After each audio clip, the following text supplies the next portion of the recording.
Hello students, आज के इस वीडियो में हम पब्लिक एडमिनिस्ट्रेशन इन इंडिया का इम्पोर्टेंट क्वेश्चन करने वाले हैं विद आंसर। तो चलिए स्टार्ट करते हैं। लोक प्रशासन से आप क्या समझते हैं और लोक प्रशासन का महत्व क्या है।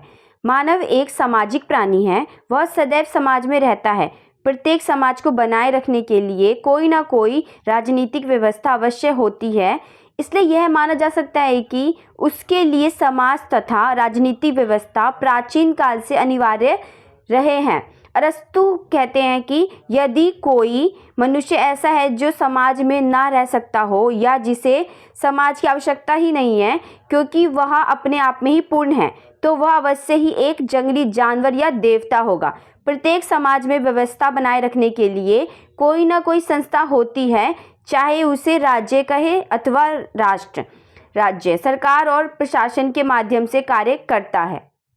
देखिए, इससे आप क्या समझते हैं कि अरस्तु का कहना है कि अगर एक मनुष्य है तो उसे इन सब चीज़ों व्यवस्था की ज़रूरत पड़ेगी, क्योंकि किसी भी तरह का काम करने के लिए हमें एक व्यवस्था की ज़रूरत पड़ती है, अच्छी व्यवस्था की ज़रूरत पड़ती है। अब वो व्यवस्था कौन बनाता है? सरकार बनाता है, प्रशासन बनाता है। उसके माध्यम से हम क्या कर सकते हैं? कोई भी कार्य कर पाते हैं, चाहे वो बोलने की आज़ादी हो, चाहे हमें किसी चीज़ का अधिकार हो, कोई भी चीज़, वो सारी चीज़ें हमें कौन देता है? संविधान देता है। और संविधान कौन लागू करवाता है? सरकार लागू करवाता है। तो इसलिए अरस्तु कहते हैं ऐसा। अब हम ये जान लेते हैं कि लोक प्रशासन होता क्या है। तो देखिए, लोक प्रशासन का अर्थ एवं परिभाषाएं। प्रशासन का वह भाग जो सामान्य जनता के लाभ के लिए होता है, लोक प्रशासन कहलाता है। लोक प्रशासन का संबंध सामान्य अथवा सार्वजनिक नीतियों से होता है। लोक प्रशासन जनता के हित के लिए सरकार द्वारा किया गया संगठित कार्य है। तो समझ गए होंगे आप कि लोक प्रशासन क्या है। लोक प्रशासन होता है कि जो प्रशासन कोई भी काम करता है जनता के लिए, वो लोक प्रशासन कहलाता है।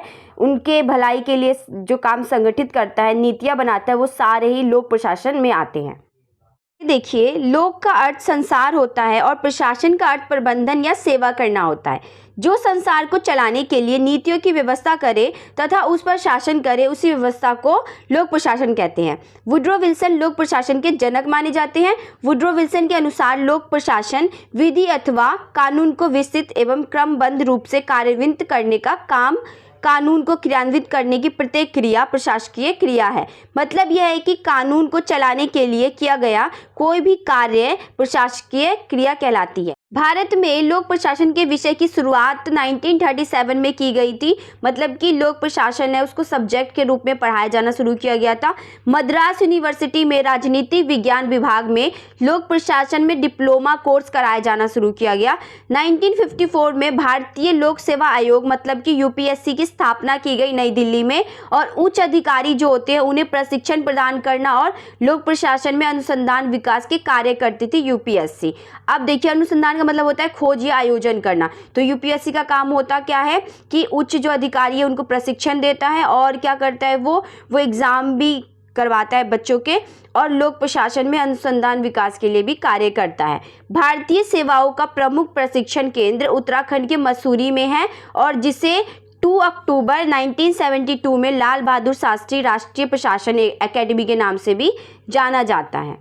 लोक प्रशासन का महत्व राष्ट्र की शांति एवं व्यवस्था बनाए रखने में भी इसका बहुत बड़ा योगदान रहता है। आतंकवाद, नस्लवाद, छात्र मजदूर आंदोलन आए दिन राज्य के समक्ष नई चुनौतियां पैदा करते हैं। इन सब से निपटना एवं कानून एवं व्यवस्था बनाए रखना सिविल प्रशासन का सर्वोपरि दायित्व माना जाता है। सेकेंड है, लोक कल्याण का माध्यम भी है ये। वर्तमान में राज्य द्वारा अधिकांश योजनाएं जनता के सुखी एवं खुशहाल जीवन के लिए जो भी कुछ बनाया जाता है, राज्य शिक्षा, स्वास्थ्य, चिकित्सा, आवास आदि, इन सब चीज़ों की जो योजनाएं हैं वो क्रियान्वयन करता है ये, ताकि लोगों के जीवन स्तर और गुणात्मक परिवर्तन लाया जा सके।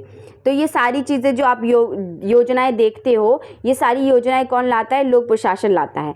थर्ड देखिए, सामाजिक आर्थिक परिवर्तन का माध्यम भी है ये। सामाजिक मान्यताओं, प्रथाओं, अंधविश्वास, रूढ़ियाँ, कुरीतियों आदि में से भी समय अनुकूल परिवर्तन लाना सामाजिक परिवर्तन कहलाता है। लोक प्रशासन गरीबी, भुखमरी, बेरोजगारी, बाल श्रम, शोषण, महिला अत्याचार, बाल अपराध, दहेज, छुआछूत, सती प्रथा के उपयुक्त कानूनों के माध्यम से कार्य करता है। कि इन सब चीज़ों पर भी ये काम करता है। सामाजिक आर्थिक परिवर्तन में भी इसका बहुत बड़ा योगदान रहता है। फोर्थ है, कला एवं संस्कृति संरक्षक। संगीत, साहित्य, वास्तुकला, चित्रकला एवं लोक संस्कृति के संरक्षक एवं विकास का दायित्व राज्य पर है। राज्य यह कार्य प्रशासन के द्वारा संपन्न करवाता है। वह कला, साहित्य, संस्कृति की रक्षा एवं तरक्की के लिए अनेक अकेडमी पुरस्कारों की स्थापना करते हैं और ताकि परंपरागत मूल्यों के प्रति जन सामान्य का आकर्षक बना रहे। कि आपने देखा होगा कि जो एकेडमिक होती है उनमें कला और जो भी आपकी जो संस्कृति है उसके लिए कंपटीशन कराया जाता है। उसके बाद जो अच्छा लगता है उसके आधार पे मेडल दी जाती है। तो ये सारा जो अरेंजमेंट है और जो पुरस्कार देने का काम है ये कौन करवाता है? प्रशासन करवाता है, जो हम लोक प्रशासन के अंदर आता है ये सारे कार्य। वैसे ये कार्य राज्य का होता है लेकिन राज्य प्रशासन से करवाता है ये काम। फिफ्थ है विकास एवं परिवर्तन के यंत्र के रूप में। अब विकास और परिवर्तन के यंत्र के रूप में हम लोक प्रशासन को कैसे देखते हैं?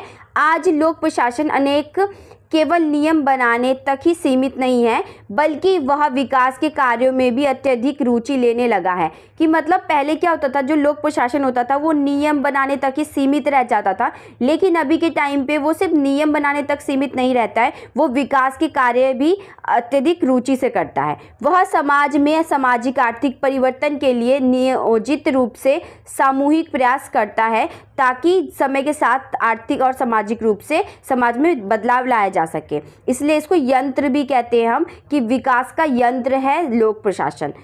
सिक्स्थ है विद्यार्थियों के लिए महत्व। छात्रों के लिए भी लोक प्रशासन के अध्ययन का महत्व आम है। विद्यार्थियों के रूप में वह प्रशासन के विभिन्न सिद्धांतों, कार्य, नीतियों एवं सकारात्मक भूमिका की जानकारी प्राप्त करता है। इससे एक तरफ विद्यार्थियों को प्रशासन की जानकारी मिलती है, वहीं दूसरी ओर अच्छे नागरिक के रूप में शासन की गतिविधियों में सहयोग देने की प्रवृत्ति का भी विकास होता है। क्या मतलब है कि जो विद्यार्थियों के लिए क्यों महत्व है ये? क्योंकि आप जानते हो जो यूपीएससी की तैयारी करते हैं वो यूपीएससी की तैयारी करने वाले को भी इन सब चीज़ों की पूरी जानकारी होती है, जिस वजह से वो क्या कर सकता है कि वो अच्छे नागरिक के रूप में कार्य कर सकता है और शासन की हेल्प कर सकता है। तो इसलिए विद्यार्थियों के लिए बहुत ही महत्व रखता है लोक प्रशासन। सिविल सेवाओं में पदोन्नति की शर्त क्या है? किसी संगठन में किसी कर्मचारी का पद बदलकर उसे उससे ऊपर वाला पद दे देना पदोन्नति या प्रमोशन कहलाता है। पदोन्नति का अंग्रेजी पर्यायवाची शब्द प्रमोट लैटिन भाषा के शब्द प्रमोवर से उत्पन्न है। इसका अर्थ है आगे बढ़ना। शब्दकोश में इसके अर्थ है पद, तरक्की, सम्मान में वृद्धि, ऊंचा बढ़ना, आगे बढ़ना, अग्रसर करना या किसी पद से योग्यता के आधार पर आगे बढ़ना। वस्तुतः पदोन्नति का अर्थ स्तर और पद में वृद्धि से है। पदोन्नति शब्द लोक प्रशासन का एक आकर्षक शब्द है। एक योग्य और महत्वाकांक्षी शासकीय कर्मचारी इसी आशा में लोक प्रशासन में निम्न पद पर कार्य करना स्वीकार कर लेता है कि भविष्य में वह पदोन्नति प्राप्त कर उच्च पद पर भी पहुंच सकता है। तो आपको समझ आ गया होगा कि पदोन्नति का मतलब क्या होता है। पदोन्नति का मतलब होता है प्रमोशन या प्रमोट हो जाना। और कोई भी जो कर्मचारी होता है, जो गवर्नमेंट कर्मचारी होता है, वो यही सोच के हमेशा निम्न वर्ग पे काम ले लेता है, निम्न पद पे काम ले लेता है कि वो आगे जाके उसकी प्रमोशन होगी तो वो ऊंचा पद हासिल कर लेगा। आगे देखिए पदोन्नति के प्रकार कितने होते हैं। पहला है निम्न सेवा से उच्च सेवा तक, राज्य सिविल सेवा से भारतीय प्रशासकीय सेवा तक। अब इंग्लिश में पढ़ लेते हैं कि क्या मतलब है इसका। लो सर्विस से हाई सर्विस तक और फ्रॉम स्टेट सिविल से इंडिया एडमिनिस्ट्रेटिव सर्विस तक, मतलब कि आईएएस तक। सेकंड है निम्न ग्रेड से उच्च ग्रेड तक और जूनियर टाइपिस्ट से वरिष्ठ टाइपिस्ट तक, और low grade two high grade या जूनियर टाइपिस्ट से सीनियर टाइपिस्ट तक आप बोल सकते हो। थर्ड है निम्न वर्ग से उच्च वर्ग तक, क्लर्क से कार्यकारी वर्ग तक, लोअर क्लास से अपर क्लास तक, क्लर्क टू एग्जीक्यूटिव। तो आपको समझ आ गया होगा ये सारे आपके पदोन्नति के प्रकार हैं। आपको थोड़ा पढ़ना पड़ेगा और उसके बाद आपको समझ में आ जाएगा। एक दो बार वीडियो आप वापस रिपीट से देखोगे तो। थर्ड है प्रधानमंत्री कार्यालय की भूमिका के बारे में बताइए। भारत के प्रधानमंत्री केंद्र सरकार के प्रमुख होते हैं। चूंकि भारत ने संसदीय लोकतंत्र को अपनाया है इसलिए प्रधानमंत्री ही सरकार के कामकाज के लिए जिम्मेदार होते हैं और प्रधानमंत्री की उनकी मंत्रिपरिषद द्वारा सहायता प्रदान की जाती है। मंत्रिपरिषद के प्रमुख के रूप में प्रधानमंत्री सभी मंत्रालयों के कार्यों का पर्यवेक्षण करता है। प्रधानमंत्री कार्यालय पीएमओ जिसे हम बोलते हैं, प्रधानमंत्री को सचिवीय सहायक प्रदान करता है, जिसकी अध्यक्षता प्रधानमंत्री के प्रधान सचिव करते हैं। मतलब कि आप समझिए कि ये एक कैबिनेट है, कैबिनेट में बहुत सारे मंत्री हैं और उस मंत्री का एक कौन है, एक प्रमुख है जिसे हम बोलते हैं सचिव, प्रमुख सचिव बोलते हैं जिसे। और प्रमुख सचिव से भी हेड जो आप कह सकते हो वो प्रधानमंत्री होते हैं। तो वो सारे कैबिनेट का देखभाल या आप बोल सकते हो उनके काम का निगरानी कौन रखता है, प्रमुख सचिव रखता है, प्रधान सचिव रखता है, और प्रधान सचिव का भी जो निगरानी है वो प्रधानमंत्री रखते हैं। प्रमुख सचिव यानी कि प्रधान सचिव इसके सर्वोच्च अधिकारी होते हैं। 1977 तक लोग इससे प्रधानमंत्री सचिवालय के तौर पर जानते थे, लेकिन देश के छठे प्रधानमंत्री जो मोरारजी देसाई के कार्यकाल में बदलकर इसका नाम प्रधानमंत्री कार्यालय रखा गया था। ये प्रधानमंत्री के कार्यालय के कार्य, अब सभी प्रमुख निर्णय जो मंत्रिमंडल सचिवालय से संबंधित होता है, ये सारे कार्य इनके होते हैं कि जो भी मंत्रिमंडल से संबंधित सचिवालय में कार्य है वो सब काम ये करेंगे। प्रधानमंत्री को सचिवीय सहायता प्रदान करना भी इनका कार्य है। एक थिंक टैंक के रूप में भी कार्य करना इनका काम है। अब थिंक टैंक होता क्या है, इसे आप विचारक समूह या थिंक टैंक उन संस्थानों को कहा जाता है जो सामाजिक, राजनीतिक, आर्थिक, सैन्य, विदेश नीति, तकनीकी एवं संस्कृति जैसे विषयों पर अनुसंधान एवं रणनीति तैयार करते हैं। अनुसंधान का मतलब होता है खोज या आयोजन करते हैं। तो थिंक टैंक क्या करता है, प्रधानमंत्री को हेल्प करता है इन सब चीज़ों में काम करने के लिए। वह सभी मामलों जिन पर प्रधानमंत्री रुचि रखते हैं, केंद्रीय मंत्रियों और राज्य सरकारों के साथ उसके संबंधों सहित मुख्य कार्यकारी अधिकारी के रूप में प्रधानमंत्री को जिम्मेदारियों के सलाह में मदद करता है। योजना आयोग के अध्यक्ष के रूप में प्रधानमंत्री को उसकी जिम्मेदारी के निर्वहन में भी मदद करता है। तो जो मंत्रिमंडल है उसका पूरा काम क्या है, जो कार्यालय है प्रधानमंत्री का, उसका पूरा काम है प्रधानमंत्री की हेल्प करना। विकेंद्रीकरण की अवधारणा और इसके महत्व एवं प्रकार को बताइए। किसी भी संस्था के आकार में वृद्धि होने से नियंत्रण में कठिनाई आती है। ऐसी स्थिति में उच्च अधिकारी अपने कुछ अधिकार अपने अधीन कर्मचारियों को सौंप सकता है, परंतु फिर भी उच्च अधिकारी का दायित्व बना रहता है। उच्च अधिकारियों के कार्यभार में कमी करने के लिए विकेंद्रीकरण किया जाता है। आज प्रशासनिक संगठन का संपूर्ण कार्य एक व्यक्ति द्वारा पूरा कार्य नहीं किया जा सकता, अपितु संगठन के विभिन्न व्यक्तियों को सौंप दिए जाते हैं। यह एक ऐसी व्यवस्था होती है जिसके अंतर्गत सभी अधिकार किसी विशिष्ट व्यक्ति या पद के पास एकत्रित न होकर उन व्यक्तियों को सौंप दिए जाते हैं। मतलब क्या है विकेंद्रीकरण का, कि देखिए विकेंद्रीकरण का मतलब होता है कि कोई भी जो उच्च पद अधिकारी है उसके पास बहुत सारे काम होते हैं, तो वो अपने से छोटे अधिकारियों को क्या करता है, अपने कुछ दायित्व या कुछ काम है वो सौंप देता है ताकि उसका जो कार्यभार है वो कम हो जाए। कि ऐसा मतलब नहीं कि वो उच्च अधिकारी ने निम्न अधिकारी को, मतलब निम्न पद पे जो उससे है उसको सौंप दिया तो उसका दायित्व वहीं तक है, खत्म हो गया। वो उस पर निगरानी भी रखेगा कि वो उस कार्य को ठीक से कर भी रहा है कि नहीं। तो विकेंद्रीकरण का मतलब भी यही होता है कि अपने कार्यभार को हल्का कर देना और दूसरे को कार्य दे देना। कि जमीनी स्तर पर लोगों की भागीदारी जितनी अधिक होगी, सार्वजनिक संस्थान और प्रशासन कार्य उतना ही अच्छा करेगा। मतलब क्या है कि जितना ही लोगों की भागीदारी होगी काम को बांटने में, उतना ही ज़्यादा काम अच्छे से हो पाएगा। अगर एक ही अधिकारी के ऊपर सारा काम का लोड होगा तो वो अच्छे से नहीं कर पाएगा। अगर उसका काम थोड़ा कम कर दिया जाए तो वो अच्छे से काम कर सकेगा।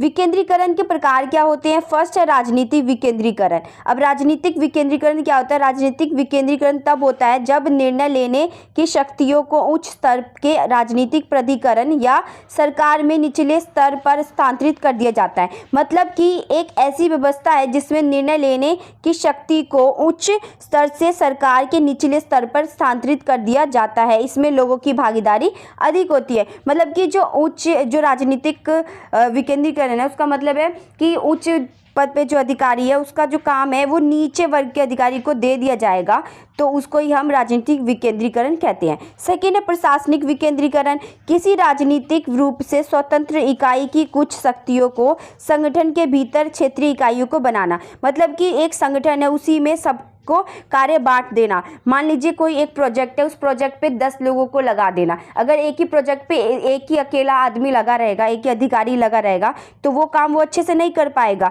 लेकिन अगर वो ग्रुप में बांट दिया जाएगा तो वो उस काम को अच्छे से कर पाएगा। तो ग्रुप में काम करने को ही प्रशासनिक विकेंद्रीकरण कहते हैं। थर्ड है वित्तीय विकेंद्रीकरण। अब वित्तीय विकेंद्रीकरण क्या होता है? शासन के निचले स्तरों के लिए वित्तीय शक्ति का हस्तांतरण शामिल है। मतलब क्या है? धन के लिए सरकार पर पूरी तरह निर्भर होने के बजाय उत्पन्न आय के साथ संस्था की आवश्यकताओं को पूरा करती है। मतलब क्या है कि जो राज्य सरकार होता है और जो केंद्र सरकार होता है, तो जरूरी नहीं है कि कोई भी काम करवाना हो तो राज्य सरकार को केंद्र सरकार के पास जाना पड़ेगा। ऐसा नहीं है, राज्य सरकार के पास भी कुछ वित्तीय विकेंद्रीकरण मतलब कि कुछ पैसे होते हैं उसके बाद भी कि वो कोई भी काम कर सकता है। तो राज्य सरकार क्या करता है? वो बांटता है सबको पैसे। विकेंद्रीकरण का मतलब क्या होता है कि दूसरे को, अपने से छोटे या मतलब अपने से नीचे अधिकारी को उसको बांट देना। तो यही है वित्तीय विकेंद्रीकरण की जो राज्य सरकार है वो पैसे वो हर एक जगह पे योजना पे काम नहीं कर सकता है ना, वो अपने से छोटे जो अधिकारी है उनको बांट देता है ताकि वो सड़क बनवा दे या पुल बनवा दे या कोई भी काम हो तो वो सारे अधिकारी करवा दे। है कार्यात्मक विकेंद्रीकरण। सरकार से स्थानीय निकायों को कार्य के हस्तांतरण से संबंधित ताकि सौंप पर गए कार्य को पूरा किया जा सके। मतलब क्या है कि जो कार्यात्मक विकेंद्रीकरण है उसका मतलब ये है कि कार्य को बांट देना। तो सरकार से स्थानीय निकायों, जो सरकार है वो जो स्थानीय निकाय होते हैं, जो स्थानीय मंत्री होते हैं, उनको क्या करता है? कार्य हस्तांतरण कर देता है, उनको दे देता है, और ताकि जो वो कार्य है वो समय से पूरा हो जा सके। कि जो राज्य सरकार है वो राज्य सरकार अपने से छोटे जो मंत्री है उनको बांट देता है ताकि वो काम वो करवा दे। जो हमने पढ़ा था थर्ड में वित्तीय विकेंद्रीकरण। वित्तीय विकेंद्रीकरण वो चीज़ था जो पैसे से जो पैसे बांट देता है राज्य सरकार या केंद्र सरकार राज्य सरकार को दे देता है। तो पैसे के लिए ऐसा ना हो कि केंद्र सरकार के पास जाना पड़े या छोटे छोटे मंत्रियों को राज्य सरकार के पास आना पड़े पैसे के लिए, कि पहले से ही वो पैसे बांट देता है राज्य सरकार कि तुम ये काम करो, उसके लिए तुम्हें पैसे मिलता है। और उन सब चीज़ों की निगरानी रखता है राज्य सरकार और जांच पड़ताल करता है कि ये जो भी कार्य वो कर रहा है वो कार्य ठीक करवाया है कि नहीं और जितने पैसे मिले थे उसका सही यूज़ हुआ है कि नहीं। तो ये वित्तीय विकेंद्रीकरण था। और कार्यात्मक विकेंद्रीकरण क्या है कि जो कार्य है वो सिर्फ बांट देना, वो कार्यात्मक विकेंद्रीकरण आता है। विकेंद्रीकरण का महत्व। उच्च अधिकारियों के भार में कमी। उच्च अधिकारी अपना पूरा ध्यान वर्तमान प्रयोजन के लिए लगाता है ताकि वर्तमान में लाभ ले सके। इस प्रकार उच्च अधिकारियों के भार में कमी आ जाती है। स्थानीय स्तर पर स्थानीय समस्याओं को समझकर उनका समाधान आसानी से किया जा सकता है। कि अगर जो केंद्र सरकार है वो हर जगह पहुंचकर काम नहीं देख सकता है तो अच्छे से काम वो नहीं कर पाएगा, और अगर वही काम है जो राज्य सरकार स्थानीय सरकार को बांट दे तो इससे क्या होगा कि वो कार्य अच्छे से किया जा सकेगा और उसका जो समाधान है, समस्या का समाधान आसानी से निकाला जा सकता है। स्थानीय स्तर पर निर्णय लेने से कार्य तेजी से होंगे। कार्य के क्रियान्वयन में अनावश्यक विलंब नहीं होगा। साथ ही विकास कार्य के लिए उपलब्ध धनराशि का उपयोग स्थानीय स्तर पर स्थानीय लोगों की निगरानी में होगा। इससे पैसे का दुरुपयोग भी नहीं होगा, कि जो स्थानीय लोग हैं वो उस चीज़ का ध्यान रखेंगे कि काम सही से हो रहा है कि नहीं, क्योंकि उन्हीं के फायदे के लिए वो काम करवाया जा रहा है, तो इसलिए वो उस चीज़ पर निगरानी रखेंगे। तो इससे क्या होगा कि पैसे का दुरुपयोग भी नहीं हो पाएगा। आगे देखिए, विकेंद्रीकृत शासन व्यवस्था से विकास योजनाओं के नियोजन एवं क्रियान्वयन में स्थानीय लोगों की सक्रिय भागीदारी सुनिश्चित होती है। इससे क्या होगा, सक्रिय तौर पे जो स्थानीय लोग हैं उनकी भी भागीदारी सुनिश्चित हो पाएगी। विकास कार्य की प्राथमिकता स्थानीय स्तर पर स्थानीय लोगों द्वारा स्थानीय आवश्यकताओं के अनुरूप तय की जाएगी, कि जितना जरूरत है उतना ही काम होगा। ऐसा नहीं है कि जहाँ पे जरूरत नहीं है वहाँ पे उस चीज़ का काम करवाया जा रहा है। तो इससे ये भी फायदा होगा। विकास कार्यक्रम ऊपर से थोपने के बजाय स्थानीय स्तर पर तय किए जाएंगे, कि अभी मैंने आपको जैसे बताया कि जिस चीज़ की ज़रूरत है उसी चीज़ का काम होगा। ऐसा नहीं है कि पुल बना हुआ है फिर से पुल बनाया जा रहा है, तो ये बिल्कुल गलत होगा। तो इस जो विकेंद्रीकरण है इसका ये भी बहुत बड़ा महत्व है। विकास कार्यों का स्थानीय स्तर पर नियोजन एवं क्रियान्वयन किए जाने से उनका प्रभावी निरीक्षण होगा। नियोजन में स्थानीय समुदाय की भागीदारी होने से कार्य के क्रियान्वयन में निगरानी भी उनकी सक्रिय भागीदारी बढ़ेगी। इससे कार्य समय पर पूरे होंगे तथा उनकी गुणवत्ता में सुधार होगा, कि काम पूरे भी होंगे और अच्छे से होंगे। कि ऐसा नहीं है कि अगर पुल बना रहे तो पुल में कोई गड़बड़ी या कुछ कर दिया जाए, क्योंकि स्थानीय लोग भी उस चीज़ का ध्यान रखेंगे। स्थानीय स्तर पर स्थानीय साधनों के उपयोग में से अपना कोष विकसित होने पर वह करने कार्य की लागत भी कम होगी। मतलब क्या है, जो स्थानीय स्तर पे जो साधन होते हैं उसका दुरुपयोग नहीं होगा और उसमें विकास किया जाएगा ताकि पैसों की बर्बादी ना की जा सके और साधनों की भी बर्बादी ना की जा सके। भारत में ग्रामीण और शहरी स्थानीय स्वशासन की व्याख्या कीजिए। अब जो भारत में जो ग्रामीण और शहरी जो स्थानीय स्वशासन है उसकी व्याख्या करनी है हमको। तो पहले तो आपको ये पता होना चाहिए कि स्वशासन होता क्या है। स्वशासन होता है कि खुद का शासन, और स्थानीय स्वशासन का मतलब है कि वहाँ के जो लोग हैं उनमें से किसी एक को चुन लेना और उनसे शासन करवाना, तो वही है स्थानीय स्वशासन। तभी हम पढ़ेंगे कि भारतीय और शहरी में स्थानीय स्वशासन क्या है। 73वें संविधान संशोधन अधिनियम 1992 के पारित होने के साथ स्थानीय स्वशासन अस्तित्व में आया था। संविधान में अनुच्छेद 243 से 243 के भाग 9 को शामिल किया गया। भारत में ग्रामीण स्थानीय स्वशासन के प्रकार देखिए, अब 1992 में ये पारित किया गया है कि ग्रामीण और शहरी स्वशासन लागू कराया जाएगा, और अनुच्छेद 243 से अनुच्छेद 243 के 9वें भाग में इसे शामिल किया गया था। और भारत में ग्रामीण स्थानीय स्वशासन के प्रकार कितने, हम ये पहले पढ़ लेते हैं। ग्रामीण क्षेत्रों के मामलों की देखभाल के लिए भारत में 3 प्रकार के ग्रामीण स्थानीय स्वशासन संस्थाएं बनाए गए हैं। ये संस्थाएं ग्राम पंचायत, पंचायत समिति, जिला परिषद है। तो पहला है ग्राम पंचायत, दूसरा है पंचायत समिति, तीसरा है जिला परिषद। तो ये 3 है जो इसके आप बोल सकते हो प्रकार है ग्राम स्थानीय स्वशासन। ग्राम पंचायत गांव और छोटे शहरों के स्तर पर एक स्थानीय सरकार है। ग्राम पंचायत भारत में पंचायती व्यवस्था की रूपरेखा है। इसे 2 या 2 से अधिक गांवों के समूह में भी बनाया जा सकता है। सरपंच या प्रधान ग्राम पंचायत का मुखिया होता है। ग्राम पंचायत का मुख्य कार्य सरपंचों की निगरानी में बस्तियों की व्यवस्था है। पंचायत अपने गांव के विभिन्न खुले इलाकों और विभिन्न अन्य गांवों पर लगाए गए अनुमानों से झुक जाती है। देखिए क्या मतलब है ग्राम पंचायत का, अभी पूरे अच्छे तरीके से समझते हैं। पंचायत, अब ग्राम पंचायत है क्या, देखिए पहले नंबर पे हमारा आ जाता है ग्राम पंचायत, दूसरे नंबर पे आ जाता है पंचायत समिति और तीसरे नंबर पे आ जाता है जिला परिषद। जो ग्राम पंचायत होता है वो सबसे छोटा होता है और पंचायत उससे थोड़ा बड़ा होता है, और जो जिला परिषद होता है वो उससे बड़ा होता है। तो सबसे बड़ा जिला परिषद होता है। तो हम पहले देख लेते हैं ग्राम पंचायत होता है क्या है। देखिए ग्राम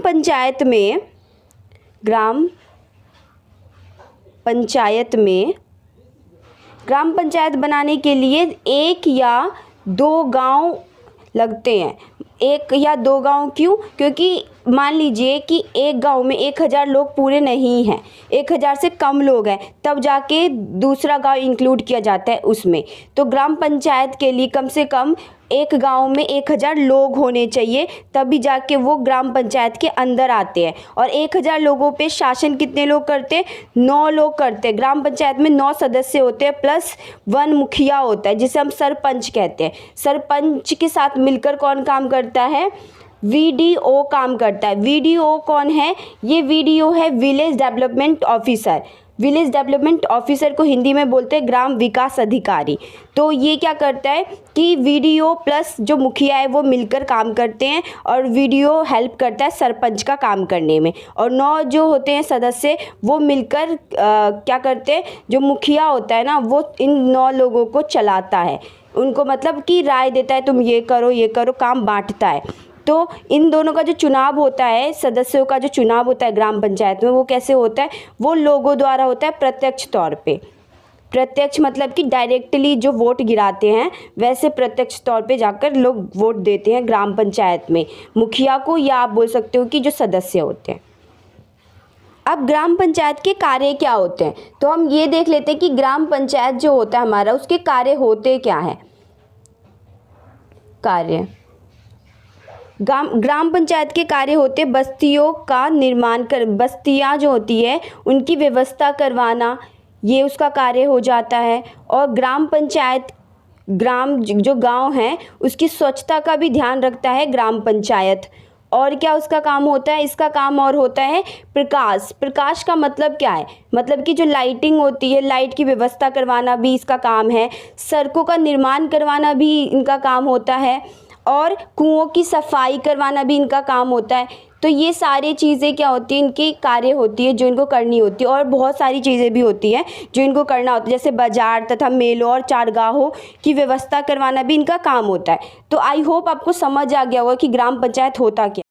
पंचायत समिति होती क्या है, क्षेत्र पंचायत सदस्य जो होते हैं प्लस जो ब्लॉक मुखिया होते हैं प्लस बीडीओ। ब्लॉक मुखिया जो होते हैं उनका काम में हेल्प कौन करता है, बीडीओ करता है। बीडीओ यानी कि ब्लॉक डेवलपमेंट ऑफिसर, मतलब कि क्षेत्र विकास अधिकारी। और जो ब्लॉक मुखिया होता है वो कौन होता है, जो क्षेत्र पंचायत सदस्य है उसका प्रमुख होता है। और वो क्या करता है, क्षेत्र पंचायत सदस्यों को आप बोल सकते हो कि इंस्ट्रक्शन देता है कि आप ये करो ये करो। तो ब्लॉक मुखिया मेन होता है और वो बीडीओ जो है वो हेल्प करता है उसका काम करने में। देखिए जैसे हमने ग्राम पंचायत में पढ़ा था कि वीडीओ था, वैसे ही ब्लॉक मुखिया में बीडीओ है। हर एक मुखिया को एक ना एक ऑफिसर मिला होता है जो उसका हेल्प करता है काम करने में। तो देखिए जो पंचायत समिति है उसके लिए योग्य आयु क्या है, उसके लिए 21 वर्ष होने चाहिए। जो भी मुखिया है या जो भी सदस्य बन रहा है उसका वो 21 वर्ष का होना चाहिए। वो पढ़ा लिखा ज़्यादा ना हो तभी भी चलेगा, लेकिन वो 21 वर्ष का होना चाहिए। कार्य अवधि क्या है इसका, 5 वर्ष है। और संरचना इसकी आप देख सकते हैं कि 5,000 जनसंख्या पर एक समिति होती है। ठीक है, कि मतलब 5,000 जब लोग होते हैं ना तब जाके एक समिति का निर्माण किया जाता है इसमें पंचायत समिति में। तो पंचायत समिति का मतलब ये है कि एक समिति बनाए, एक संगठन बनाना। तो आप समझ गए होंगे कि पंचायत समिति होती क्या है। देख लेते हैं जिला परिषद। जिला परिषद जो है पंचायत समिति के बाद आता है। जिला परिषद पंचायत सदस्य, जिला पंचायत अध्यक्ष जो जिला पंचायत सदस्य है प्लस वो होते हैं और जिला पंचायत अध्यक्ष होते हैं। मतलब कि ये जो सदस्य होते हैं उनमें से जो हेड होता है वो जिला पंचायत अध्यक्ष होता है और प्लस सीडीओ क्या करता है, इसका हेल्प करता है काम करने में। कोई भी काम करने में जिला पंचायत अध्यक्ष का हेल्प करेगा सीडीओ। 5 लाख की जनसंख्या पर 17 वार्ड होते हैं, मतलब कि कस्बा या मोहल्ला बोल सकते हो आप कि 17 मोहल्ले होते हैं शामिल इसके अंदर। 5 लाख की जनसंख्या होती है एक जिला परिषद में। प्रत्यक्ष चुनाव होते हैं इसके अंदर। वार्ड के सदस्य जो होते हैं, ग्राम पंचायत के जो सदस्य आप बोल सकते हो कि जो ग्राम पंचायत है उसके जो सदस्य होते हैं ना वो मिलाकर माने जाते हैं। वो क्या करते हैं, वो उनको प्रत्यक्ष रूप से चुना जाता है। अप्रत्यक्ष चुनाव किससे होते हैं, जिला प्रमुख। जो जिला प्रमुख मैंने आपको बताया, जिला पंचायत जो अध्यक्ष होते हैं उनको कैसे चुना जाता है, उन्हें अप्रत्यक्ष तौर पे चुना जाता है। उन्हें जो वार्ड के जो सदस्य हैं वही चुनते हैं। और इनमें 3 जिला प्रमुख होते हैं कि जैसे एक कोई मुखिया नहीं होता है, उसमें 3 जिले के जो मुखिया मिलाकर एक जिला परिषद बनता है। तो देखिए बैठक जो है इसका काम है एक वर्ष में 4 बार हर 3 महीने में बैठक करना, ताकि जो कोई भी समस्या है तो उससे सुलझा जा सके। उसकी पंचायत बैठती है और बैठक होता है और वो कहीं भी बैठ सकता है। ज़्यादातर जिला परिषद का जो बैठक है वो ऑफिस में होता है, ताकि जो मामले का है वो दूसरे को ना पता चल सके कि वो बात क्या कर रहे हैं। जिला क्या है, कई गाँव को मिलाकर एक जिला बनता है। राज्य, कई जिला मिलाकर एक राज्य बनता है। तो समझिए इसको। देखिए जैसे कि मान लीजिए कि ये एक राज्य है, तो इस राज्य में बहुत सारे क्या है, जिले हैं। ठीक है, तो बहुत सारे जिला मिला के एक राज्य बन जाता है हमारा। और एक जिला कैसे बनता है, एक जिला बनाने के लिए उसमें भी बहुत सारे गांव होते हैं, तब जाके एक जिला बनता है। ठीक है, और एक जिला वैसे बन गया। फिर जिला के अंदर भी क्या आता है, जिला के अंदर भी आ जाते हैं हमारे जो हम ग्राम पंचायत जिसे कहते हैं वो आ जाते हैं हमारे। तो आपको समझ आ गया होगा ये पूरा स्ट्रक्चर। बुक में पंचायत समिति के बारे में क्या दिया हुआ है ये पहले पढ़ लेते हैं हम।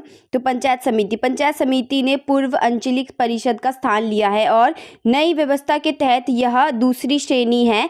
प्रत्येक जिले को कई ब्लॉकों में विभाजित किया गया है जिसमें कई पड़ोसी गांव शामिल हैं। प्रत्येक ब्लॉक के लिए एक पंचायत समिति होती है जिसमें खंड विकास अधिकारी बीडीओ पदेन कार्यकारी अधिकारी के रूप में कार्य करता है।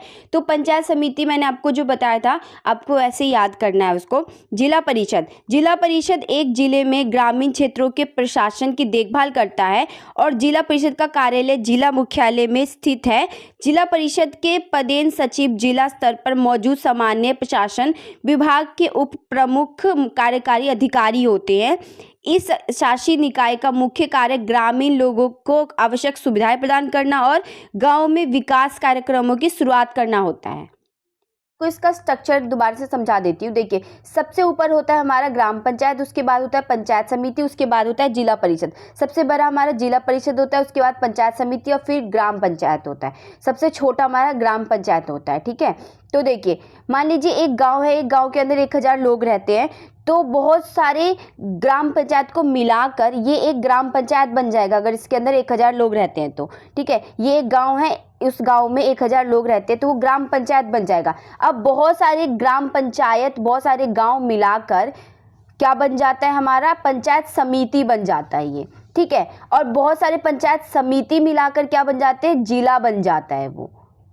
तो आपको समझ आ गया कि ग्राम पंचायत क्या होता है, सबसे छोटा भाग होता है, ये ग्राम पंचायत है, और ये जो बीच वाला पार्ट है वो क्या है, पंचायत समिति है, और फिर जिला परिषद है कि सबसे छोटा ग्राम पंचायत होता है, उसके बाद पंचायत समिति, बहुत सारे ग्राम पंचायत को मिलाकर पंचायत समिति बनती है, फिर बहुत सारे पंचायत समिति मिलाकर जिला परिषद बनता है, उसके बाद जिला परिषद के बाद बहुत सारे जिलाओं को मिलाकर कहीं जाके राज्य बनता है। तो ये पूरा एक स्ट्रक्चर था। आई होप आपको समझ आ गया होगा। अगर आपको समझ नहीं आया है तो प्लीज़ आप 1-2 बार दोबारा से रिपीट करके देख सकते हैं और उसको अच्छे से पढ़ सकते हैं। अगर आप पढ़ लेंगे 1 से 2 बार तो आपको समझ में आ जाएगा।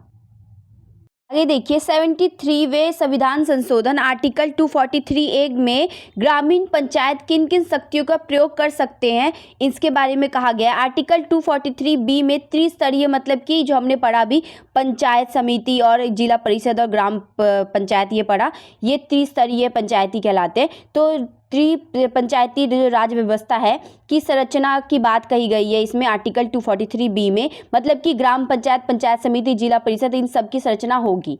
आर्टिकल 243D में क्या कहा गया है कि SC/ST के लिए आरक्षण मिलेगा। आर्टिकल 243E में क्या कहा गया है कि पंचायत की 5 साल की अवधि होगी।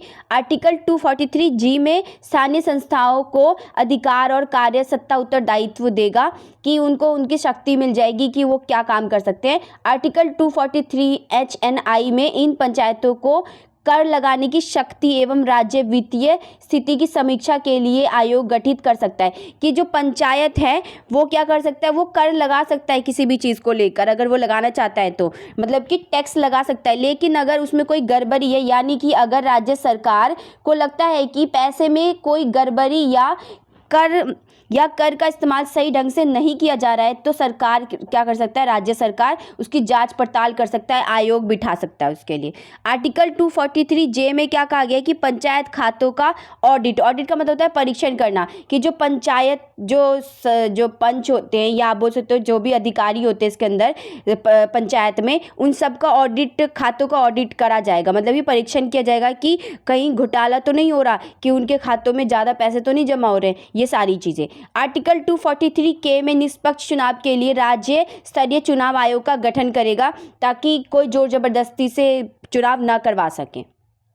आगे देखिए, विधानसभाओं को पंचायतों को स्थानीय सरकार के कार्यों को सक्षम करने के लिए शक्तियां और अधिकार देने के लिए कानून बनाने की आवश्यकता है कि जो स्थानीय सरकार है, जो पंचायत है, उनको कुछ शक्तियां देनी चाहिए और कुछ उत्तरदायित्व भी देनी चाहिए ताकि वो काम कर सके, और कुछ कानून भी उनको मिलने चाहिए। 11वीं अनुसूची में, जो 11वीं अनुसूची हमारी, उसमें राज्य विधायिका और पंचायतों के बीच शक्तियाँ का वितरण सुनिश्चित करना जरूरी है कि जो पंचायत है उसमें सबको काम अपना काम बांट देना बहुत ही जरूरी है ताकि वो अच्छे से काम कर सके। अब 29 विषय है इसके अंदर, कि आप बोल सकते हो कि 29 विषय जिसके ऊपर ये काम करते हैं।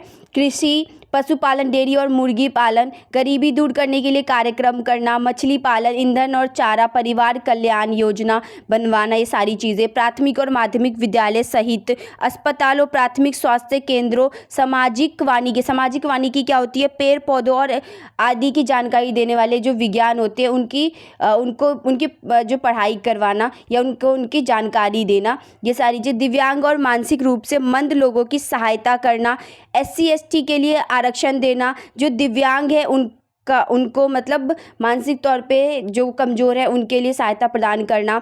कुटीर उद्योग क्या होता है, मिट्टी के जो तवे और जो सोने के जेवर बनाते हैं या कोई भी चीज़ का काम करते हैं वो कुटीर उद्योग में आ जाता है। आगे देखिए, बाजार और मेले, पुस्तकालय, सिंचाई, जल प्रबंधन, ग्रामीण विकास, संचार के साधन, भूमि साधन, वितरण प्रणाली, बिजली वितरण, ये सारे क्या है, ये सभी चीज़ उनके कार्य हैं जिनमें ये काम करते हैं। शहरी स्वशासन। अब हमने 73वें संविधान संशोधन में पढ़ लिया है कि ग्राम पंचायत के बारे में कहा गया है। अब हम 74वें संविधान संशोधन में शहरी स्वशासन के बारे में पढ़ेंगे कि क्या कहा गया है। 74वें संविधान संशोधन अधिनियम 1993 ने शक्तियों के हस्तांतरण को अनिवार्य कर दिया है। इस प्रकार शासन की शहरी स्थानीय निकाय यानी कि ULB अर्बन लोकल बॉडीज़ की स्थापना की गई। शहरी स्वशासन का कार्य 5 साल तक रहेगा। इससे पहले हम आगे बढ़े, पहले हम इस शहरी स्वशासन का स्ट्रक्चर समझ लेते हैं कि क्या है। देखिए, जैसे हमने ग्राम पंचायत के बारे में पढ़ा पूरा कि क्या उसका स्ट्रक्चर है, वैसे ही होता है शहरी स्वशासन का स्ट्रक्चर। तो सबसे छोटा जो होता है वो नगर पंचायत होता है, उसके बाद थोड़ा बड़ा नगर परिषद होता है, उसके बाद नगर निगम होता है। तो आप बोल सकते हो कि सबसे छोटा या जैसे एक गांव को मिलाकर ग्राम पंचायत बनता है, वैसे ही एक छोटे से उसको मिलाकर, एक छोटा सा क्षेत्र को मिलाकर नगर पंचायत बनता है। फिर बहुत सारे छोटे छोटे क्षेत्रों को मिलाकर नगर परिषद बनता है। उसके बाद बहुत सारे क्षेत्र, जो छोटे छोटे क्षेत्र है उसको मिलाकर जो नगर परिषद जिसके अंदर आता है, उसके बाद वो नगर निगम बन जाता है। तो जैसे हमने वो समझा था, ग्राम पंचायत के बारे में समझा था, वही स्ट्रक्चर होता है इसका भी। आसान भाषा में कहे तो जो नगर पंचायत होता है वो छोटे छोटे, आप बोल सकते हो कि क्षेत्र होते हैं, और नगर परिषद क्या होता है कि कस्बा बोल सकते हो कि जो छोटे कस्बे होते हैं, बहुत सारे कस्बे मिलाकर एक नगर निगम बनता है। ये अब इन सब का काम क्या है, क्या 74वें संविधान संशोधन में कहा गया है, ये पढ़ते हैं। देखिए, 3 प्रकार के शहरी स्वशासन स्थानीय बनाए गए हैं। पहला है नगर पंचायत, दूसरा है नगर परिषद, तीसरा है नगर निगम। आर्टिकल 243O में नगर पालिकाओं का गठन किया गया। आर्टिकल 243R में सीटों की संरचना एवं व्यक्तियों का चयन करने की बात कही गई है। आर्टिकल 243S में वार्ड समितियों का गठन करना कहा गया है। आर्टिकल 243T में सभी नगर पालिकाओं को SC ST के लिए आरक्षण दिया जाएगा। आर्टिकल 243 में अवधि 5 वर्ष तक रहेगी कि जो ग्राम पंचायत है या आप नगर पंचायत की बात करो तो उन सब की अवधि कितनी होती है, 5 वर्ष की होती है। आर्टिकल W नगर पालिका की शक्तियां एवं अधिकार की बात कही गई है। आर्टिकल X कर लगाने की शक्ति की बात कही गई है। आर्टिकल Y में खातों के वर्णन की बात कही गई है कि जो हमने पढ़ा था कि जो खातों का जो ऑडिट है, जो मतलब जांच पड़ताल करा जा सकता है अगर कोई भी गड़बड़ी है खाते में। तो आप समझ गए होंगे। आगे देखिए, आर्टिकल 243Z के ए में क्या कहा गया है कि नगर पालिका में चुनाव राज्य चुनाव आयोग की है। जो नगर पालिका का जो चुनाव होगा वो राज्य आयोग करवाएगा। आर्टिकल Z के D में क्या कहा गया है कि योजना को लागू करने के लिए समिति का गठन किया जाएगा।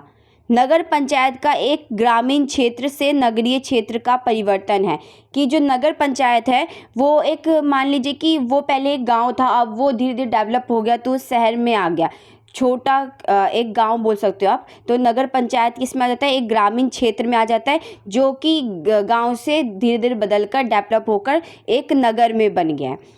नगर परिषद एक छोटे शहरी क्षेत्र तक रहता है। जो नगर परिषद है वो एक छोटे शहर बोल सकते हो कि छोटा शहर होता है नगर परिषद। नगर निगम क्या होता है, एक बड़े शहरी क्षेत्र के लिए होता है, जैसे कि आप दिल्ली बोल सकते हो। 6 है, बजट से आप क्या समझते हैं। बजट के विभिन्न प्रकार, उद्देश्य, विशेषताओं की विवेचना कीजिए।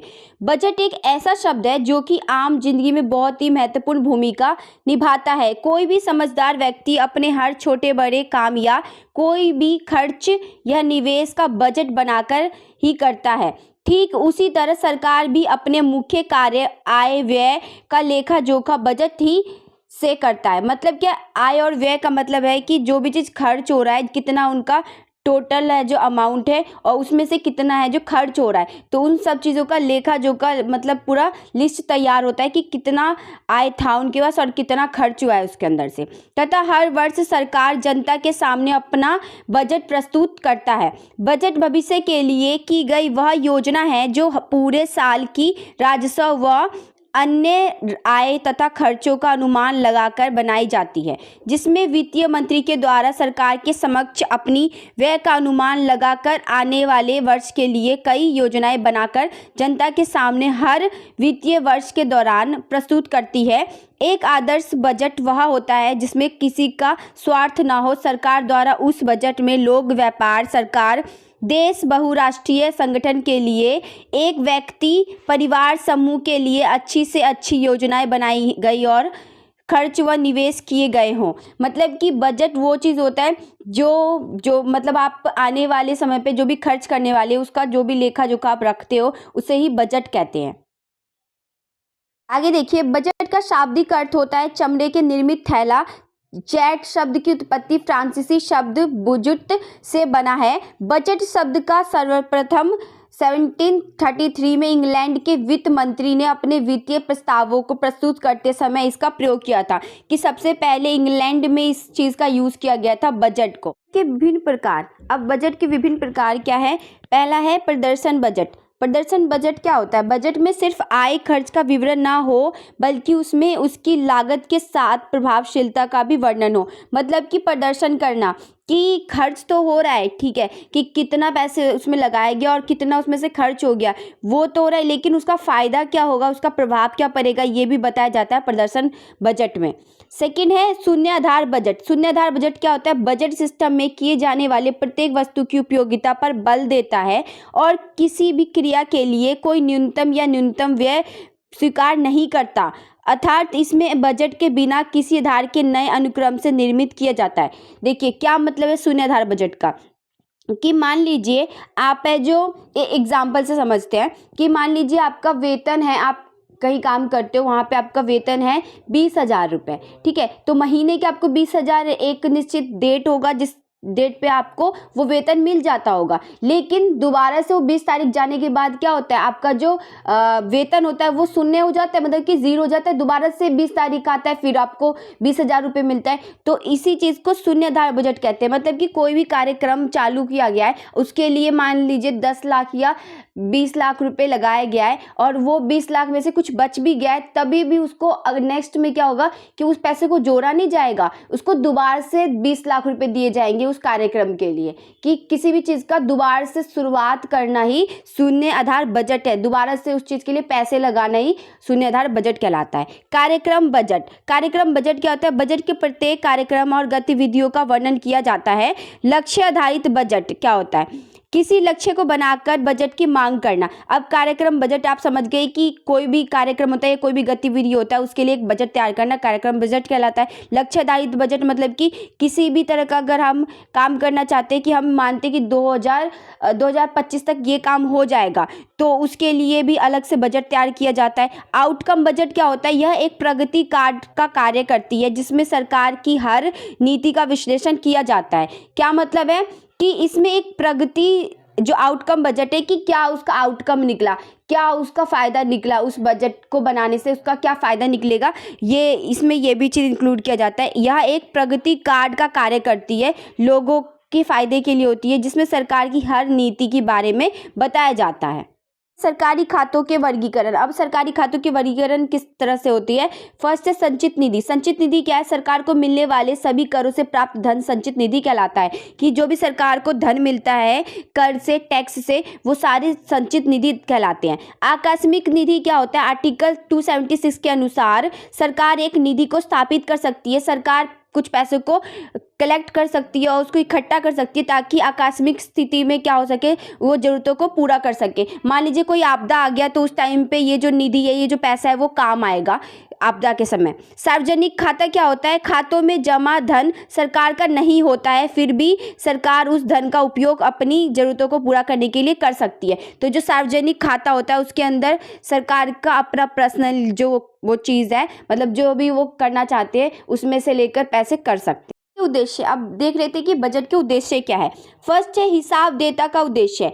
किसी भी प्रजातंत्रीय देश में सरकार को जनता के प्रति हिसाब देता के लिए उत्तरदायी होना चाहिए, क्योंकि जनता को यह जानने का अधिकार है कि सार्वजनिक धन का उपयोग किस प्रकार किया जा रहा है, इससे पूर्व स्वीकृति का पालन किया जा रहा है या नहीं। बजट के माध्यम से इस उद्देश्य की पूर्ति की जा सकती है, कि बजट के माध्यम से इन सब चीज़ों की हम क्या कर सकते हैं, पूर्ति कर सकते हैं कि हमारा जो जनता का जो पैसा है वो सही जगह लग रहा है कि नहीं। तो ये इसका पहला उद्देश्य हो जाता है। सेकेंड, आर्थिक नियंत्रण। बजट की अनुपस्थिति में विभिन्न मंत्रालय व विभाग अपनी मनमानी करने लग जाते हैं, जिस कारण सार्वजनिक कोशों मतलब होता है धन का समुचित प्रयोग नहीं होता, मतलब कि सही ढंग से यूज नहीं किया जाता है धन का। बजट के माध्यम से संसद इन सार्वजनिक कोशों की प्राप्ति व उसके प्रयोग के संबंध में उचित नियंत्रण रखते हुए नीति निर्माण करती है। क्या मतलब है कि आर्थिक नियंत्रण होता है इससे। बजट के उद्देश्य में सेकेंड नंबर पे आता है ये कि कोई भी धन है वो सही जगह पे लग रहा है कि नहीं लग रहा है, उस चीज़ का पूरा ब्यौरा तैयार रहता है पहले से ही, तो इसमें घोटाले का बहुत ही कम संभावना होती है। थर्ड है हमारा राजकोषीय उपकरण। हम आपको बता दें कि बजट केवल आय और व्यय का ब्यौरा न होकर सरकार के हाथ में एक ऐसा उपकरण होता है जिससे देश की आर्थिक व सामाजिक उन्नति निश्चित होती है। बजट के अंतर्गत सरकार करारोपण, व्यय, ऋण नीति द्वारा आर्थिक विकास, पूर्ण रोजगार तथा सामाजिक न्याय संबंधी आवश्यक लक्ष्यों को पूरा करती है। कि जो राजकोषीय उपकरण है, कि जो टैक्स है उससे ही क्या करता है सरकार, ये जितने भी हमारी जनता के लिए जो भलाई के काम होते हैं उससे ही होता है। जो आप जीएसटी हम देते हैं, जो टैक्स देते हैं, हर तरीके के टैक्स से ही वो राजकोष बनता है। और राजकोष का यूज़ कहाँ होता है, मतलब कि सरकार का जो पैसा है उसका यूज़ कहाँ होता है, लोगों की भलाई के लिए यूज़ किया जाता है। कहीं कहीं करप्शन की वजह से घोटाला भी किया जाता है। तो इन सब बजट का उद्देश्य यही है कि इन सब चीज़ों से हम निपट सकते हैं अगर हम बजट तैयार करेंगे तो। आगे देखिए बजट की विशेषता। नियोजन एवं नियंत्रण को प्रभावी बनाना है बजट की विशेषता। भविष्य का कार्य योजना के बारे में काम करना, कि पहले से ही बजट में लिखा जाता है कि आगे की योजनाएं क्या क्या होंगी। व्यय समाप्ति नियम। बजट में जो राशि जिस कार्य के लिए आवंटित की जाती है, इस बात का ध्यान रहे कि वह राशि उसी वित्तीय वर्ष में उस कार्य के लिए व्यय किया जाना सुनिश्चित किया जाना चाहिए, कि जिस कार्य के लिए वो धन इकट्ठा किया गया उसी कार्य में लगना चाहिए वो। यदि ऐसा संभव नहीं होता है या पिछले वित्तीय वर्ष के लिए आवंटित राशि में से कुछ राशि बच जाती है, उसे अगले वित्तीय वर्ष में समायोजित नहीं करते हैं, समाप्त कर दिया जाता है, उसको पहले ही समाप्त कर दिया जाता है या तो आपस में बांट लिया जाता है। अगले वित्त वर्ष के लिए पुनः योजना तैयार कर ली जाती है। जो हमने पढ़ा था शून्य बजट वाले में पढ़ा था, उसके अंदर यही था कि आप जो भी कार्यक्रम करते हो उसका कार्यक्रम में जो भी पैसे आपको मिला है वो उसी वर्ष खत्म कर दो। अगले साल दोबारा से जब बजट लाया जाएगा तो फिर क्या होगा, उस बजट में उस पैसे को इंक्लूड नहीं किया जाएगा। मतलब उस कार्यक्रम से अगर आप मान लीजिए कि उसमें पैसे बच गए आपके, तो वो अगले साल काम नहीं आएगा, अब वो आपको पहले ही खत्म कर देना पड़ेगा। अगले साल दोबारा से उसके लिए बजट तैयार किया जाएगा। देखिए बजट की विशेषता और क्या है। अनुमान वास्तविकता के निकट। मतलब क्या है, बजट जो भी अनुमान लगाए जाते हैं वे अनुमान वित्तीय वर्ष समाप्त होने पर वास्तविकता के समीप होने चाहिए। यदि बजट का अनुमान वास्तविकता के अनुरूप नहीं होता तब अनेक समस्या उत्पन्न हो जाती है।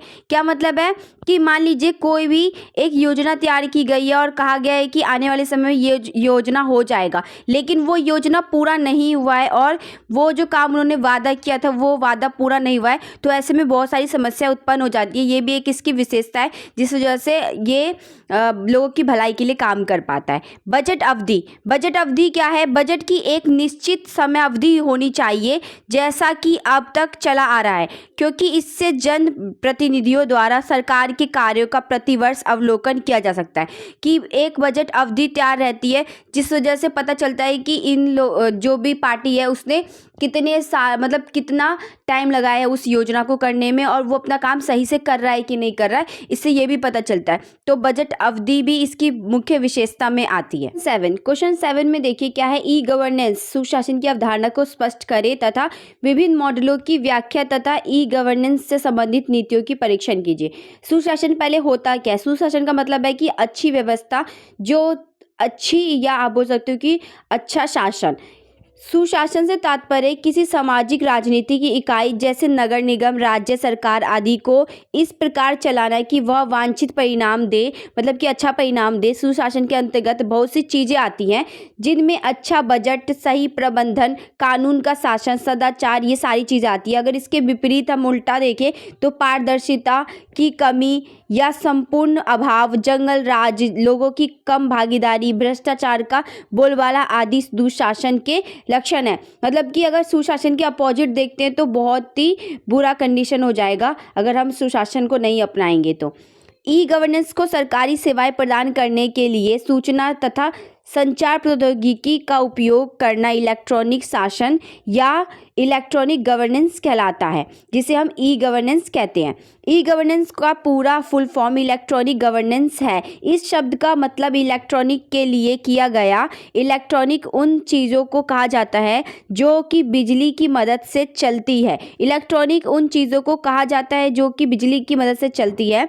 इलेक्ट्रॉनिक चीज़ों में कंप्यूटर, फॉर लैपटॉप और इत्यादि जैसी चीज़ें आती है। वह ई गवर्नेंस को हिंदी में शासन कहा जाता है, जिसका मतलब होता है कि किसी भी चीज़ के लिए नियम और उसको पालन करवाना और यह सुनिश्चित करना कि वह अच्छे से कार्य करें। ये ई गवर्नेंस मॉडल प्रसारण मॉडल क्या है? सूचनाओं का प्रसार, यानी कि आईसीटी का फुल फॉर्म है इंफॉर्मेशन एंड कम्युनिकेशन टेक्नोलॉजी का उपयोग करके करना। इस मॉडल का व्यापक अनुप्रयोग लोगों को सूचना, राय बताने और नियमों को प्रभावित करने के लिए नियम क्षेत्र से संबंधित प्रासंगिक जानकारी प्रदान करके सूचना त्रुटियों को ठीक करता है। इसके अलावा कुछ लोगों का उपयोग करने के लिए पहुंचने के साथ साथ विभिन्न प्रकारों से मौजूदा जानकारी को बनाने के लिए एक वैकल्पिक चैनल बनता है।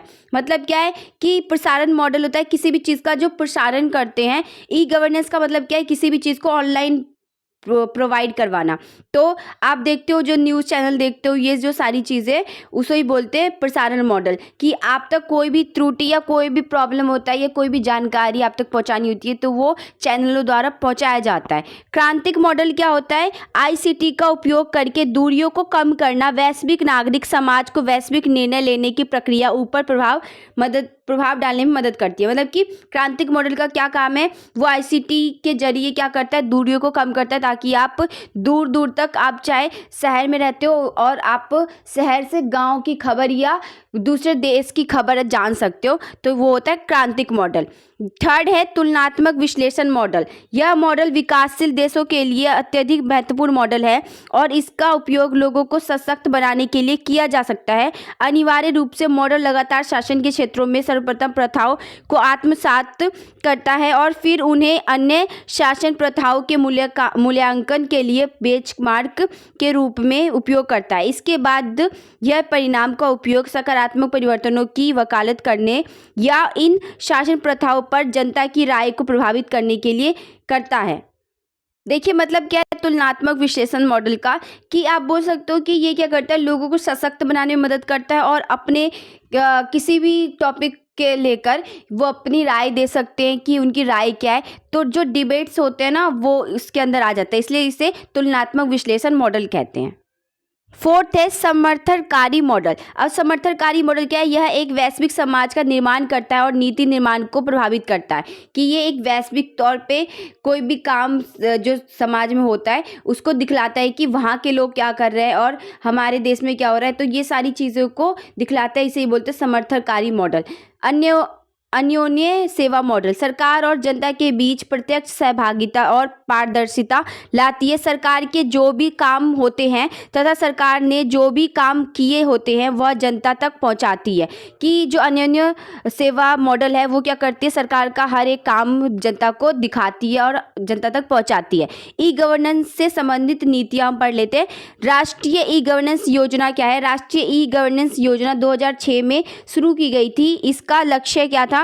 कि सामान्य सेवा केंद्र के जरिए आम नागरिकों को सभी सरकारी सेवाएं तक पहुंच प्रदान करते हैं, सक्षम करना, विश्वसनीयता सुनिश्चित करना है। विभिन्न सेवाओं को ऑनलाइन देना ही राष्ट्रीय ई गवर्नेंस योजना है।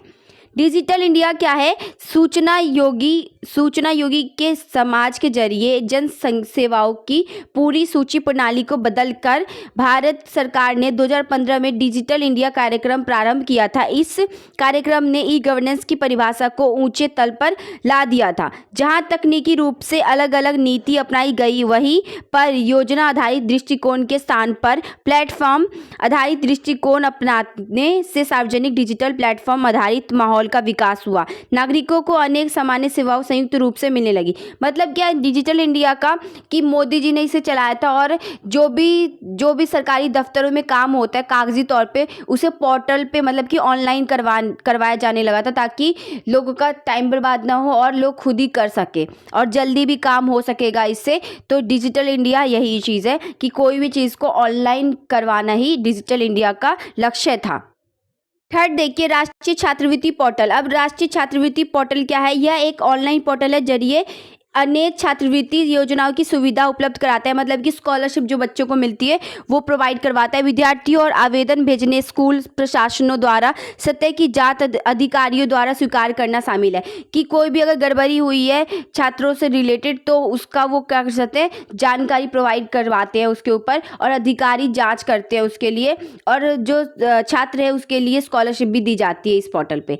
ई अस्पताल क्या है? इस अस्पताल हॉस्पिटल मैनेजमेंट इंफॉर्मेशन सिस्टम के 20 से अधिक मॉडलों के जरिए अस्पतालों में रोगी पंजीकरण, आईपीडी, फार्मेसी, ब्लड बैंक जैसी गतिविधियों के स्वचालन को आसान बनाता है, जिसकी वजह से हम आसानी से खून वो ढूंढ सकते हैं कि मान लीजिए कि आपका ओ नेगेटिव खून है और वो आपके पास है, बहुत कम लोगों के पास होता है वो खून, तो अगर वो खून ढूंढना है सरकार को तो कैसे ढूंढेगा? तो ऐसे में ये एक बहुत अच्छा प्लेटफॉर्म है जिसके जरिए हम ये सारी चीज़ें ढूंढते हैं। वर्तमान में 322 अस्पताल ई अस्पताल से जुड़े हुए हैं। राष्ट्रीय ज्ञान नेटवर्क।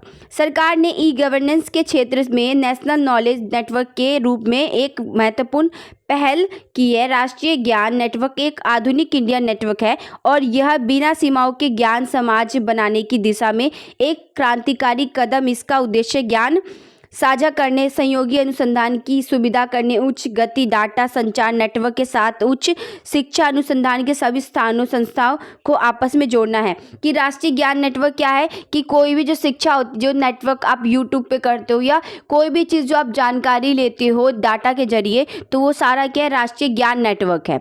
डाटा केंद्र क्या है? यह केंद्रीय सेवाओं की उपलब्धता के साथ e governance application, web portal और वेबसाइट के जरिए मजबूत, सुरक्षित और लचीला ढांचा उपलब्ध कराता है कि ये एक अच्छा आपको सिक्योरिटी प्रोवाइड करवाता है। कौन? डाटा केंद्र। सामाजिक कल्याण क्या है? सामाजिक कल्याण के विभिन्न उपागमों की व्याख्या कीजिए। अब जो सामाजिक कल्याण है वो है क्या? सामाजिक कल्याण समाज की विभिन्न समस्याओं का समाधान करने के लिए एक निर्धारित लक्ष्य है। सामाजिक कल्याण कानूनों, कार्यक्रमों, लाभ और सेवाओं की एक प्रणाली है जो जनसंख्या के कल्याण को मजबूत बनाती है। समाज कल्याण दो शब्दों से मिलकर बना है, समाज प्लस कल्याण। समाज लोगों का एक बड़ा भाग है जो एक दूसरे से जुड़े होते हैं। कल्याण लोगों की समस्या को दूर करना ही सामाजिक कल्याण है। सामाजिक कल्याण के विभिन्न उपागम, या आप बोल सकते हो इसको उपागम या उद्देश्य या कार्य बोल सकते हो उसको, कि सामाजिक कल्याण के कार्य क्या है या उद्देश्य क्या है। महिला और बाल कल्याण। भारत सरकार का उद्देश्य ऐसी योजनाओं, नीतियों और कार्यक्रमों का निर्माण करना है जिससे विधानों, कानूनों, संशोधनों, मार्गदर्शनों एवं समन्वय द्वारा महिला एवं बाल विकास के क्षेत्र में काम कर रहे सरकारी और गैर सरकारी संगठनों के प्रयासों को समर्थन मिल सके। यह भाग इससे जुड़े अनेक पहलुओं पर प्रकाश डालती है। मतलब क्या है कि महिला और बाल कल्याण का विकास करना ही सामाजिक कल्याण है, इसके ये उद्देश्य के अंदर आ जाता है। आगे देखिए, पिछड़ा वर्ग कल्याण। भारत सरकार ने अपने नागरिकों को उनकी सामाजिक और आर्थिक स्थिति के आधार पर अनुसूचित जनजाति SC ST, अनुसूचित जाति SC और अन्य पिछड़ा वर्ग OBC के रूप में वर्गीकृत किया है। यह भाग इनके पिछड़े वर्ग कल्याण से जुड़े विभिन्न पहलुओं को प्रस्तुत करता है कि SC ST OBC इन सबको बांटकर क्या करता है, इस आधार पर सरकार इनको आरक्षण देती है और इनकी कल्याण योजना बनाती है। असंगठित क्षेत्र का कल्याण। श्रम और रोजगार मंत्रालय ने असंगठित क्षेत्र का बुनकर, हैंडलूम कामगार, मछुआरों और बीड़ी निकालने वाले जैसे रोजगारों को शामिल करते हुए उनके कल्याण की सुनिश्चितता के लिए सामाजिक सुरक्षा 2008 से लागू किया, जिसमें उनकी सामाजिक सुरक्षा से जुड़े अनेक पहलुओं को शामिल किया गया कि जो असंगठित क्षेत्र है, जो ये सारे काम करते, बीड़ी निकालने का काम या मछुआरे जो है, उन सब के लिए 2008 में एक कानून बनाया गया जिसके अंतर्गत इनके कल्याण की बात कही गई। विकलांग व्यक्तियों का सशक्तिकरण। सामाजिक न्याय तथा सशक्तिकरण मंत्रालय का विकलांगता विभाग विकलांग व्यक्तियों को सशक्त बनाने का प्रयास करता है। इस भाग में विभाग द्वारा सशक्तिकरण के चलाए जा रहे विभिन्न कार्यक्रमों की जानकारी दी गई है। आगे देखिए, वरिष्ठ नागरिकों का कल्याण। सामाजिक न्याय एवं अधिकारिता मंत्रालय वरिष्ठ नागरिकों के कल्याण के लिए कार्यरत है एवं राज्य सरकारें एवं गैर सरकारी संगठन भी इस दिशा में अपना योगदान दे रहे हैं। इस भाग में इसकी जानकारी दी गई है कि जो भी वरिष्ठ नागरिक होगा उनकी कल्याण की बात कही गई है इसके अंदर। ग्रामीण गरीबी उन्मूलन। ग्रामीण क्षेत्रों में अधिकांश विकास एवं कल्याण संबंधी कार्यकलापों का नोडल मंत्रालय होने के नाते ग्रामीण विकास मंत्रालय देश के समग्र विकास की रणनीति में प्रमुख भूमिका निभाता है कि कैसे गांव के जो इलाके हैं वहाँ से गरीबी हटाया जा सके। शहरी गरीबी उन्मूलन। यह भाग भारतीय राज्य व्यवस्था की संघीय संरचना में आवास और शहरी विकास से संबंधित मामले भारत के संविधान द्वारा राज्य सरकारों को सौंपे गए हैं मामलों और संविधान 74वें संशोधन अधिनियम शहरी स्थानीय निकायों को दिए गए अधिकारों के साथ शहरी गरीबी के उन्मूलन के लिए किए जा रहे कार्यों की जानकारी देता है। कि जो 74वें संशोधन है उसके अंदर ये सारी बातें कही गई है कि जो शहर में गरीबी है उसको कैसे हटाया जा सकता है। पोल साइंस का पब्लिक एडमिनिस्ट्रेशन इन इंडिया का इंपॉर्टेंट क्वेश्चन किया विद आंसर।